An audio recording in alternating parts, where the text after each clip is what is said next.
My name's Ryan, I'm 29, and I rent a modest two-bedroom apartment just outside the city. It's nothing fancy, plain carpet, outdated appliances, and the occasional plumbing issue, but it's mine. Or at least it feels like mine. I work full-time at a logistics company, nothing glamorous, but it pays the bills. I'm up at 6:30 every morning, out the door by 7:15, and usually don't get back home until after 5. That kind of schedule doesn't leave much room for drama, which I've always been grateful for. I like things quiet, controlled, and simple. That was before my sister moved in. Her name's Laura. She's 32, and the golden child in every sense of the word. Growing up, it didn't matter what she did, late for curfew, wrecked dad's car, nearly failed out of college, my parents always found a way to spin it in her favor. She's going through a phase, or you know how sensitive she is, or my personal favorite, Ryan, you should be more understanding. She's your sister. And for the most part, I kept my distance. I didn't fight it. She had her life, I had mine, and we'd cross paths maybe twice a year, usually when our mom forced some kind of family dinner. But about a month ago, I got a call from my mom that flipped everything upside down. Ryan, she said, voice trembling just enough to sound dramatic, Laura's going through something. She's not well. Her husband left her. I waited. Okay, she just needs a place to stay for a few weeks. Just until she finds her footing. No, I said immediately. I wasn't trying to be cruel. I knew exactly the kind of storm Laura would bring with her, but it didn't matter. Within hours, I was getting calls from every direction. My dad, my uncle, even my grandmother, who barely remembers my name but somehow had the clarity to call me and say, "You take care of your family when they need you." Eventually, I cracked. Not because I wanted to, but because I was too tired to keep pushing back. So she moved in. 1 week ago. Just one. She showed up with 3 suitcases, a ring light, a stack of Amazon boxes she insisted were work-related, and a tight smile that barely masked how little she wanted to be there either. We went over the ground rules that first night. I told her, clearly, she could stay for 2 weeks max, no guests, no mess, and this part was key, no remodeling anything. I even said it jokingly, but I meant it. I've seen what she's like. The kind of person who rearranges other people's stuff and then acts offended when you ask her to put it back. She agreed, sort of. She nodded, said, "Yeah, sure," and then immediately opened a box and started unpacking some kind of LED backdrop with fake vines. I just went to bed. The first few days weren't terrible. Inconvenient, yes. She used my nice towels without asking. Left hair in the drain. Rearranged the fridge. But I bit my tongue. I told myself, it's just 2 weeks. You can survive this. But then, on day 5, things started to shift. It was a Thursday. I came home from work, tired as usual, dropped my bag on the couch, and noticed something strange. The door to my bedroom was closed. Not just closed. There were 2 wooden planks nailed across it. I'm not kidding. Actual planks, like someone had tried to board it up during a hurricane. I stood there for a solid 10 seconds just processing. Then Laura came around the corner, holding a smoothie and wearing workout leggings like she had just returned from a spa retreat. "Hey," she chirped. "I was going to text you." "What is this?" I said, pointing at the door. "Oh," she said, like it was no big deal. "I turned your room into my office." "Hope that's cool." I blinked. "You what?" She sipped her smoothie and started walking past me. "It's just temporary. You weren't using it during the day anyway. I needed a space that gets natural light, and your room has the best window. I sleep in there, Laura." "Well, yeah, but I figured you could crash in the guest room. Well, my room for now. It's just easier." At this point, my voice was rising. "You boarded up my door." "I had to." She snapped, suddenly defensive. "I bought a microphone and new camera gear, and I can't have you going in and messing it up. I have clients, Ryan. Actual clients. People depend on me." "What clients?" She rolled her eyes. "Don't be rude. Just because you don't understand what I do doesn't mean it's not important." She stormed off before I could say anything else. I stood there, stunned. I didn't even try to pull the boards off. I was too tired and too angry to deal with it that night. Instead, I slept on the couch. The next morning, she was already gone when I left for work, and by the time I got home, things had escalated even further.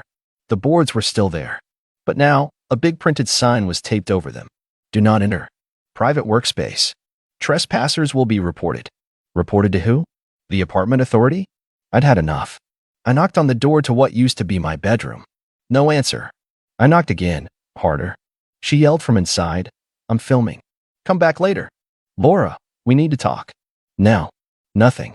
I walked away, grabbed my phone, and sat on the edge of the couch trying to calm myself down. I texted her. "We need to talk. This isn't okay." No response. So I did something I had hoped I wouldn't need to do. I called my mom. She answered on the second ring, sounding tired but expectant, like she'd been waiting for me to call. "I know what you're going to say," she started. "Do you?" I said flatly. "She's just stressed, Ryan. You have no idea what she's been through. She's heartbroken. She's trying to rebuild her life. She boarded up my bedroom door." There was a pause. Then, "Well, I'm sure there's a reasonable explanation." She replaced the doorknob with one that locks from the inside. "Ryan, please don't make this into a bigger deal than it is." That was when I knew. I was on my own. I ended the call, got up, and knocked on the door again, harder this time. "Laura, open the door. I'm working," she shouted. I said nothing. Just stood there, breathing slowly, until I turned away and went to the kitchen. I opened the cabinet where I kept my tools, pulled out a screwdriver, and walked back toward the door. I wasn't going to hurt anything. I just wanted my room back. But before I could even touch the first screw, the door swung open. She was standing there, eyes wide. "Don't you dare touch that. It's my room." "I told you," she said, practically hissing. "This is my office now. You agreed I could stay here." "I agreed you could stay in the guest room. You don't get to take over the apartment." "I need this," she snapped. "You have no idea what I'm building. I'm finally getting my life on track, and you're trying to sabotage me because you're jealous." I laughed. I shouldn't have, but I couldn't help it. Jealous? Of what, exactly? She slammed the door in my face. And that was the last straw. I picked up my phone, scrolled down to a number I hadn't used in months. My landlord. I stared at the screen for a second, thumb hovering. I knew what would happen once I hit call. This wasn't just some roommate spat. It was about to get real. I hit dial. "Hey, Mr. Evans," I said when he answered. "We need to talk about something. It's urgent." And that's where things really started to unravel. Mr. Evans is in his late 50s, runs a handful of properties around town, and doesn't mess around. He's not one of those laid-back landlords who forgets to fix the sink for 3 months. He's the clipboard type, organized, punctual, and known to swing by unannounced just to make sure the unit isn't being misused. I'd always kept a good relationship with him because I liked living here and didn't want to give him a reason to bump up my rent or be difficult about renewals. When he picked up, his voice was casual. "Ryan? What's up?" "I'm sorry to call like this," I said, already bracing myself. "But I have a bit of a situation." "Oh," he said, neutral but attentive. I explained clearly and calmly what had happened. I told him my sister had been staying temporarily, that I'd allowed it under the assumption it was short-term, and that now she'd essentially taken over the apartment. I emphasized the boarded-up door, the altered lock, and the fact that I couldn't even access my own bedroom. There was a pause on the other end of the line. "She did what to your bedroom?" "Boarded it up. With actual wood planks. And replaced the doorknob. She's using it as her office." "You're paying for the whole unit," he said, mostly to himself. "And she's not even on the lease." "Exactly. I'll be there tomorrow morning." "No," I said. "Can you come tonight?" That surprised him. "You think she'll cause trouble?" "I think she already has. And I don't think she plans to stop unless someone forces her to." There was a beat. Then, "All right. I'll see what I can do." We hung up. I leaned back on the couch, staring at the ceiling. It wasn't relief exactly, but it was something close. At least now there was a next step. I wasn't just stuck in limbo, waiting for Laura to dig in deeper. It was around 7:30 when she emerged from the room again. She didn't even look at me. She walked straight into the kitchen, humming under her breath, and started making tea like nothing had happened. I didn't say anything either. I was done trying to reason with her. At this point, it wasn't about talking. It was about consequences. She took her time in the kitchen, adding honey and oat milk, stirring slowly. Then she finally glanced over and said, "You look mad." I said nothing. She laughed. "Ryan, come on. Don't be such a baby. You're blowing this way out of proportion. If you just let me work in peace, I'll be out of your hair in no time." "You mean in a week like we agreed?" She looked away. "I mean, I might need a little longer. This month's been really hard, and I finally have some momentum going." "You're not staying longer." Her eyes narrowed, but before she could say anything, my phone buzzed. It was a text from Mr. Evans. "Be there in 15. I smiled. "What?" she asked, sensing something had shifted. Nothing, I said.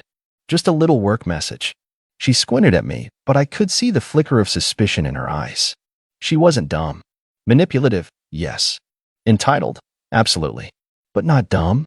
She knew I wasn't going to keep putting up with this, and I think on some level, she started to realize that her game was wearing thin. 15 minutes later, there was a knock at the door. Laura had gone back into her office, and I walked calmly over and opened it. Mr. Evans stood there in his usual leather jacket and black slacks, clipboard in one hand, phone in the other. "Evening," he said, stepping inside. "Where's your sister?" I pointed at the bedroom door, still boarded up, sign still taped to the front like we were running some kind of back alley medical clinic. He blinked. "You weren't exaggerating." "I wish I was." He walked over and knocked. "Hello? Laura?" No answer. He knocked harder. "Miss, I'm the property manager of this apartment. I need you to open this door immediately." There was a long pause, and then finally, Laura opened the door a crack, just enough to peek through. "Can I help you?" she said, voice sugary sweet. "Yes," Mr. Evans said, "all business. This unit is leased to Ryan only. You are not on the lease. You are not permitted to alter the property, nor are you allowed to block access to any part of it." "I'm just using the room," she said. He said I could stay here. "That's not the issue," he said, holding up his clipboard. "You're trespassing. And unless you remove those boards and leave the premises within 24 hours, I'll be forced to escalate this." "I'm his sister," she said, stepping out fully now, arms flailing dramatically. "This is ridiculous. I'm not some stranger." "That doesn't matter," he said, unfazed. "You are not legally allowed to occupy this unit, especially not in a way that restricts the leaseholder's access to their own bedroom. That's a breach of your brother's lease and could result in his eviction. So I'm going to ask you again, politely. Start packing." Her jaw dropped. She looked at me like I just betrayed her, like I was the villain in some twisted family sitcom. "You really called your landlord on me?" She spat. "I asked you to leave," I said, keeping my voice even. "You didn't listen." She glared at both of us, then stormed back into the room and slammed the door behind her. Mr. Evans and I just stood there. "I'll give her until tomorrow morning," he said. "After that, I'm calling in a removal team. If she refuses, the police will be involved. And she won't be allowed back." "Thank you," I said. He gave me a nod and headed out. And now here I am, sitting on the couch, writing this, listening to her stomp around in the bedroom like she's trying to summon a demon through sheer rage. She hasn't said a word to me since Mr. Evans left, but I know this isn't over. Not by a long shot. If there's one thing Laura hates more than being told no, it's being held accountable. Tomorrow morning is going to be interesting. It was a long night. I didn't sleep much. Not because I wasn't tired, I was exhausted, but because I couldn't relax with her still in the apartment. Every few hours, I'd hear her pacing, sometimes talking on the phone in that fake soft voice she uses when she wants something. I could hear fragments. "He's being completely unreasonable, and it's not illegal if I'm family." And the one that made me actually sit up on the couch. I should have recorded him. I could have made this look like abuse. I didn't say anything, just stared at the ceiling and let it all soak in. This wasn't someone who felt guilty for overstaying her welcome. This was someone trying to spin a narrative where she was the victim. I woke up around 6:30, same as usual, and made myself coffee in silence. Her bedroom, my bedroom, was still shut tight, with the boards still nailed in like some kind of petty barricade. I took a picture of it just in case. Then I texted Mr. Evans. "She's still here. Board's still up. Just a heads up." He responded immediately. "Understood. I'll make the call." Less than an hour later, I heard it. The knock at the door. Not a gentle landlord knock this time, either, firm. Serious. I opened it to find two uniformed officers standing in the hallway. One male, one female. Calm expressions, hands resting near their belts. "Morning," the male officer said. "Are you Ryan?" "Yes," I said. "Come in." They stepped inside, looking around. I gestured toward the boarded-up door. "She's in there. That's supposed to be my room." "She's not on the lease?" the female officer asked. "No," I said. "She was supposed to stay for 2 weeks. It's been over that. She's locked me out of my own room, changed the doorknob, and refuses to leave." The male officer tilted his head, clearly surprised. "She locked you out of your bedroom?" "With actual wood planks. See for yourself." They exchanged a quick glance. Then the female officer walked up to the door and knocked. Loudly. "Ma'am, this is the police. We need to speak with you." There was no answer at first. I was just about to speak up when I heard it. Locks turning. Then the door cracked open, and Laura appeared, barefoot, messy hair, makeup smudged like she hadn't slept either. "What is this?" she snapped. "Miss, we've been informed that you're living here without being on the lease," the male officer said. "We need to verify your identity and have a quick chat about what's going on." "I'm his sister," she said, voice rising. "I'm not some squatter. He invited me to stay. And he also asked you to leave," the female officer said calmly. "Is that correct?" She looked directly at me. Her eyes were furious, glassy like she was on the verge of fake tears. "So you really called the cops on me? Your own family?" I didn't say anything. I just stepped aside and let the professionals handle it. "Ma'am," the male officer continued, "you need to vacate the premises today. You've overstayed your welcome, and your continued presence here is interfering with the leaseholder's rights. We can either handle this calmly, or it can escalate into a legal issue." "I'm not going anywhere," she said flatly. "This is my office. My business runs out of here. You can't just kick me out." The female officer raised an eyebrow. "Your office is in someone else's private bedroom that you boarded shut?" "That's not the point," she said, stepping out further into the living room. "He told me I could stay here. He promised." "No," I said finally. "I said 2 weeks. That was almost 3 weeks ago. You've taken over my bedroom, tampered with the property, and ignored every request I've made. You don't live here." She turned on me. "You're pathetic. You couldn't stand me succeeding, could you? That's what this is really about. I'm building something and you can't stand not being the center of attention anymore." Both officers gave me a look, clearly seeing through the theatrics. The male officer spoke again. "Ma'am, you have 2 options. You can pack your things now and leave voluntarily, or we begin the formal eviction process with a trespassing charge. That includes law enforcement supervising your removal. Which do you prefer?" She looked like she was about to scream. Her face went red, hands clenched into fists. "You know what?" she said, shaking her head. "Fine. You all want me gone. I'll go. But when Mom hears about this, don't expect to be invited to anything ever again." "Not a problem," I muttered under my breath. She stormed back into the room, slammed the door, and started throwing things around, boxes hitting the floor, drawers opening and slamming shut. The officers stayed near the door, relaxed but watchful. I stood by the kitchen, still unsure if this was really happening. It felt surreal, like the past week had been one long nightmare, and I was finally starting to wake up. It took her about 40 minutes to gather her stuff. A few times she accidentally dropped things loudly. Her makeup bag, a box of LED lights, a ring light that cracked when it hit the floor. She didn't say a word to me as she stomped out of the apartment, 2 massive suitcases trailing behind her, arms full of tangled wires and props. She barely even looked at the officers, just muttered, "This is disgusting," under her breath as she left. They followed her out, watched her march down the hall, then turned back to me. "She gives you any trouble, call us," the female officer said. "Thanks," I said. "I appreciate it." They nodded, then left. And just like that, it was quiet again. For the first time in weeks, the apartment felt like mine again. I walked over to the bedroom, my bedroom, and stared at the boards still nailed across the frame. I didn't even know where she got them. Probably one of those Amazon deliveries she kept saying were business tools. I took a deep breath, grabbed my screwdriver, and started prying them off, one by one. With each piece of what I removed, I felt lighter, like I was peeling away layers of someone else's chaos from my life. When the last board came off, I opened the door, and what I saw made my stomach drop. The room was trashed.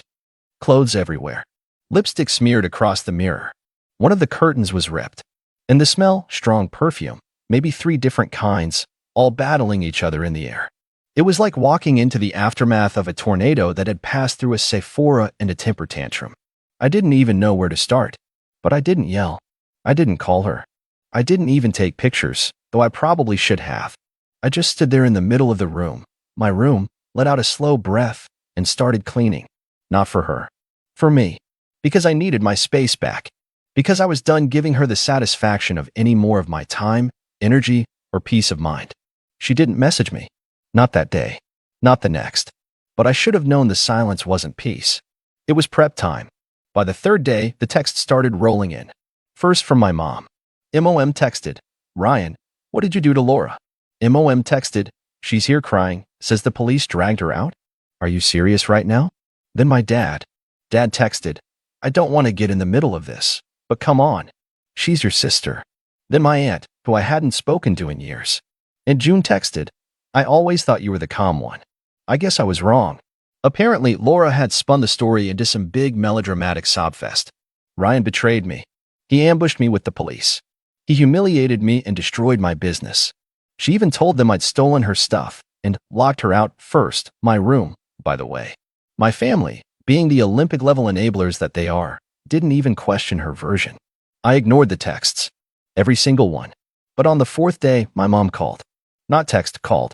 I let it go to voicemail, but she called again. Then again. Eventually, I picked up, because I figured I might as well get it over with. The second I said hello, she exploded. How could you? I held the phone away from my ear and let her get through the first 30 seconds of yelling before calmly responding, Hi, Mom. Good to hear from you too. Don't you dare be sarcastic with me, Ryan, she snapped. You had her removed from your home by the police. She refused to leave. You could have talked to her. I did. Multiple times. She's your sister. She just went through a breakup. She's hurting. And instead of healing, she boarded up my bedroom and tried to take over my life. Sounds healthy. She told me you screamed at her. She screamed at me. I just called the person who actually has the authority over this apartment when she refused to go. She had nowhere to go. I paused. Oh, so where is she now? Silence. She's here, my mom admitted. We told her she could stay until she finds her feet. Ah, I said, letting the sarcasm drip. So I didn't leave her on the street like she told everyone. Good to know. You're being cruel, Ryan. I took a breath, stood up from the couch, and walked into my clean bedroom. The smell was finally gone. No, I said. You know what's cruel?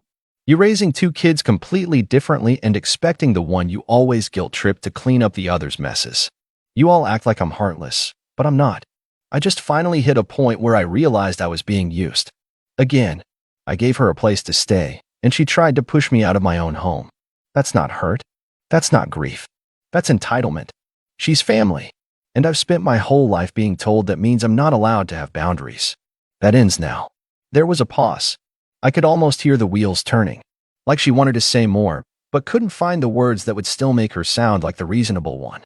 She'll get her life together, my mom said quietly, almost like a warning. She just needs time. Great. Let her take all the time she needs with you. Then I hung up. It felt final. Not dramatic, not angry, just done. Over the next few weeks, word got around. Some relatives called to check in, which really meant they wanted gossip. I didn't entertain them. I kept things short, polite, and ice cold. The message was clear. If you're here to lecture me, you can go. As for Laura, she stayed with our parents. For a while. At first, she acted like a guest of honor, playing the victim card, soaking up their sympathy, floating around in silk robes while she restructured her business. But eventually, the cracks showed. She left makeup stains on the furniture, took over the guest room and turned that into her new workspace, ordered takeout on their card, left dishes in the sink, and slept until noon. My dad started calling me more often, not to scold me this time, but to ask questions. Did she do this at your place too? Yep. Did she really put boards on the door? Yep. She left her ring light on all night. The electricity bill's up $60. Sounds about right. By month 2, I got the message I'd been waiting for. Dad texted, she's moving out. Your mom finally told her she's on her own. We should have listened to you. I didn't reply. I haven't spoken to Laura since. I don't know where she lives now, or if her little business ever took off. I don't ask. I blocked her number, muted the family group chat, and finally drawn the line I should have drawn years ago. Some people will call it cold. Others will call it selfish. Me? I call it peaceful.